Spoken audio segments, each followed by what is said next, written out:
राधे राधे। राधे ज्ञान सागर में आप सभी का स्वागत है। आइए ज्योतिष सीखने की सिलसिला में चर्चा करते हुए आज हम बात करते हैं कि किसी व्यक्ति की कुंडली में यदि चंद्रमा अष्टम भाव में बैठे होंगे तो ऐसे व्यक्ति के ऊपर किस किस तरह के लक्षण या फिर उस व्यक्ति का मनोवृत्ति कैसा रहता है, इसके विषय में थोड़ी सी चर्चा करते हैं।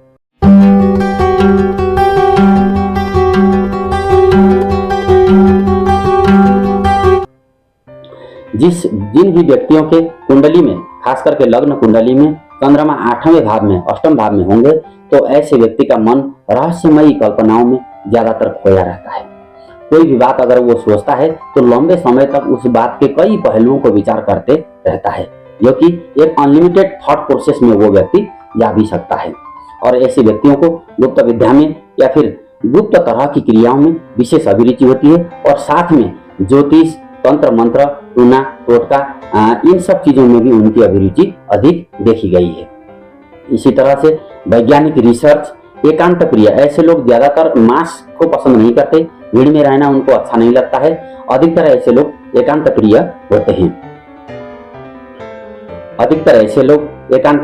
होते हैं। और अपने आप में ही मग्न रहने वाले, और एक्चुअल में देखा जाए तो हल्की फुल्की संन्यास प्रवृत्ति या फिर वैराग्यता या विरक्त भाव उनके अंदर निश्चित रूप से देखा जा सकता है।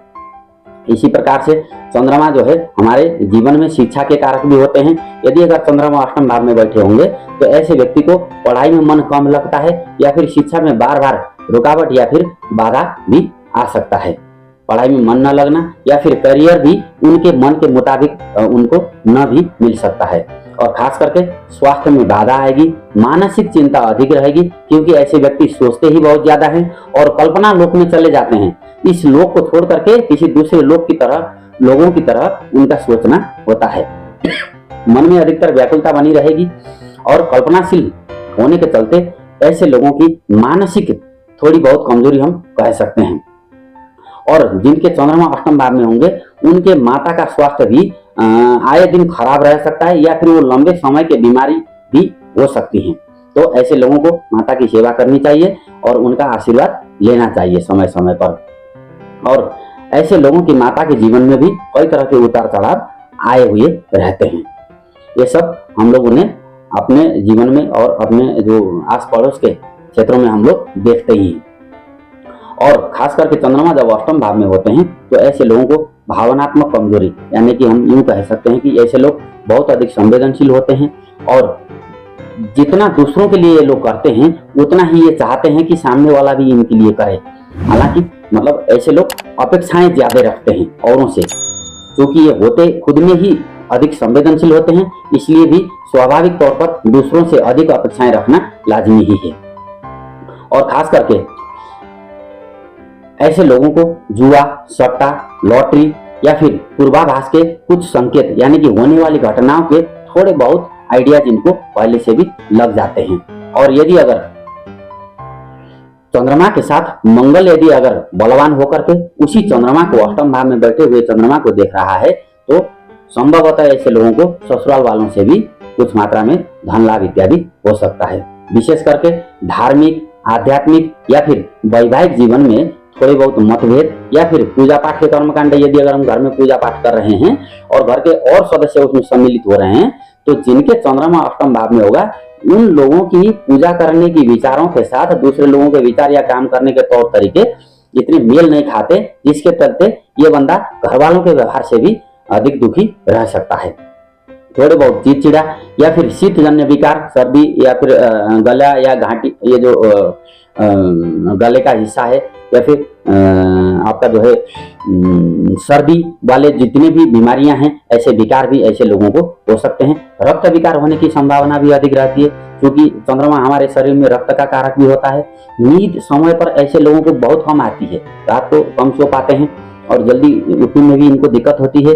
और अनजाने या फिर किसी अज्ञात भय से इनका मन जो है हमेशा डरा हुआ रहता है और खास करके मरने का भय ज्यादा रहता है ऐसे लोगों को। हालांकि मृत्यु एक संसार का अंतिम सत्य है और इस सत्य को हर किसी व्यक्ति को स्वीकार कर लेना चाहिए। मानसिक तनाव अधिक होता है और जिन लोगों का जन्म कुंडली में अष्टम भाव में चंद्रमा रहता है तो इसको हम, जैसे कोई बालक पैदा हुआ तो उसको बालारिष्ट योग की श्रेणी में भी रखा गया है, क्योंकि चंद्रमा मन का कारक है और जन्म के समय में यदि अगर चंद्रमा 8वें भाव में होगा तो बालारिष्ट योग, हालांकि बालारिष्ट योग का जो प्रभावशाली समय होता है वो 12वें वर्ष तक होता है। इसलिए जिन छोटे बालकों के अष्टम भाव में चंद्रमा है उनको 12 साल तक बड़ी सावधानी पूर्वक उनकी रक्षा करनी चाहिए। और यदि अगर ऐसी स्थिति में लग्न या फिर लग्नेश भी कमजोर होगा तो विशेष करके ऐसे लोगों को चंद्रमा के उपाय भी करने चाहिए। और चंद्रमा को बल देने के लिए सबसे अच्छा उपाय होता है भगवान शंकर की पूजा आराधना करें। शिव जी के लिए गन्ने का रस, बिल्वपत्र, गाय का कच्चा दूध, शहद और फिर गंगा जल, इन सब चीजों को शिवलिंग में अर्पण करना चाहिए। नियमित भगवान शंकर जी के दर्शन करना चाहिए। सावन के महीने में पार्थिव मिट्टी के शिवलिंग बना करके उनका जो है विधिवत पार्थिव पूजन करना चाहिए। शिव भक्त बने रहना चाहिए।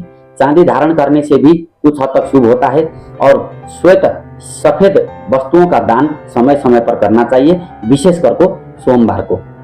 तो चंद्रमा जिनका भी खराब है ऐसे लोग इस वीडियो को देख करके कुछ ज्ञान ले सकते हैं और साथ में नीचे बताए गए उपायों को भी अपने जीवन में यदि अगर अपनाएंगे तो निश्चित रूप से उनके जीवन में लाभ जरूर होंगे। राधे